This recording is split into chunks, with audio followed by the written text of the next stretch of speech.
Hi, thanks for joining us for the Family Plot, Gardening in the Mid-South. I'm Chris Cooper. We're getting toward the end of the growing season, and if you save some seeds now, you don't have to buy them next spring. Also, garlic is a flavorful plant that you can grow over the winter. That's just ahead on the Family Plot, Gardening in the Mid-South.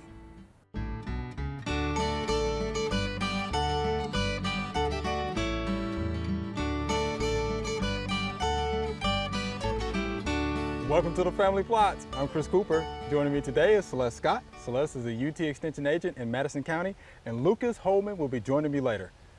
Good to see you, Celeste. Thank you. All right, it's a beautiful day. It's a beautiful day. We're out in the Family Plot garden. Yes. So what are we going to learn today? Well, I thought that we would take a little bit of time to talk about harvesting seed from our vegetable gardens, right? We're getting late into the season. Some of our plants are kind of passing their prime. Yes, they're trying to hang on. We've got a few more weeks until frost. Okay. And so we thought that it might be fun just to talk a little bit about harvesting seed from vegetable plants, things to consider and how to do that. All right, Does that sound good? That sounds real good. Okay, so the first thing that I like to start with talking about saving seeds for home gardeners in vegetable gardening is the fact that if you are growing plants that are hybrids, if you save seed from those, they're not going to come back true to type. Okay. So if you are growing a Better Boy tomato, that's a hybrid tomato. Okay. If you save seeds from that and replant them next year, it's not going to grow and retain all the same characteristics of that hybrid. That's good to know. Gotcha. So, you know, saving seeds is fun, but you need to do it with the right type of plants. All right, got it. So let's aim for, you know, heirloom type plants, things that are open pollinated. Stay away from our hybrid plants when we're harvesting seed for those. Okay. So what do we mean by open pollinated? Basically, open pollinated just means that it's okay if it gets pollen from other plants mixed into its genetics. Okay. Does that make sense? That makes sense. Okay. And you can harvest those seeds and they will retain those characteristics of that plant. Okay? So the next thing that I wanted to make sure that people knew is if you're getting really serious about seed saving, you should only be growing one type of a certain plant so that you aren't mixing a lot of genetics, okay? So you wouldn't want to grow 4 different kinds of cucumbers in your garden where those pollens could be mixing with one another. Or if you're going to, there's some techniques that we can use to isolate flowers.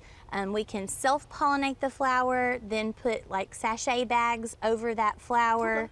Note that you've already pollinated it, and then you know that other insects aren't going to, you know, help with mixing pollen in the future. So those are a few ways that we can keep our genetic streams clean. Does that make sense? That makes sense. That was good. Good explanation. Or you can cage an entire plant. I know some people that will do that too. Really? Yeah, use like a fine wire mesh screen to exclude insects. So there's lots of fun techniques, and if you're wanting to know more about how to do that and collect seeds, one of the books that I reference quite often is called Seed to Seed. Yeah, it's fun. I use it a lot, and so, you know, there's lots of information out there on the internet obviously as well, and that's just another resource available to people to use. But that just happens to be your favorite. Exactly. That's just my favorite. Right, so we've talked about types of plants. We've talked about keeping those genetic streams clean. Now let's talk about what to look for in the fruits. So I've decided that we'll talk about 2 different groups. We'll talk about fruits that are in like wet, fleshy type fruits, and then we'll talk about those that are in dry out into like seed pods essentially. So let's just start out talking about this cucumber. Which is huge, by the way. This is a cucumber, believe me, I promise. So this is an overly ripe cucumber. When we are harvesting in our vegetable gardens, you aren't looking for, you don't want to harvest them in the stage where you would harvest them to eat, right? You want them to be overripe. That's going to allow that fruit to mature. It's going to allow those seeds to continue to mature inside the fruit. Sometimes the stages that we're harvesting vegetables at, the seeds aren't fully mature inside the fruit yet. So just to be on the safe side, let your fruits get overly mature and overly large. So this is a huge cucumber. It is huge. And I just want to show you, in case you're not familiar with where the seeds are located, inside a cucumber, obviously, they're here in the center. about that? So for these fleshy type fruits, what you're gonna do is scoop out the seeds on the inside. Obviously, you're gonna have a lot of other things. You know, there's that gelatinous kind of material. You're probably gonna have some of that flesh that gets scooped out with it as well. And the best way to separate those is to put it into a jar with water and just shake that jar. Just shake it, shake it, shake it, let it sit. The viable seeds should sink to the bottom. You can skim off any of the extra trash stuff that's at the top.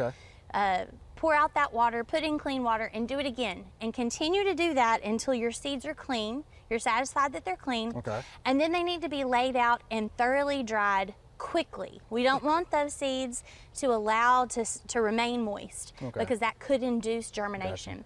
And what we're trying to do is make sure that they have a very low moisture content for storage.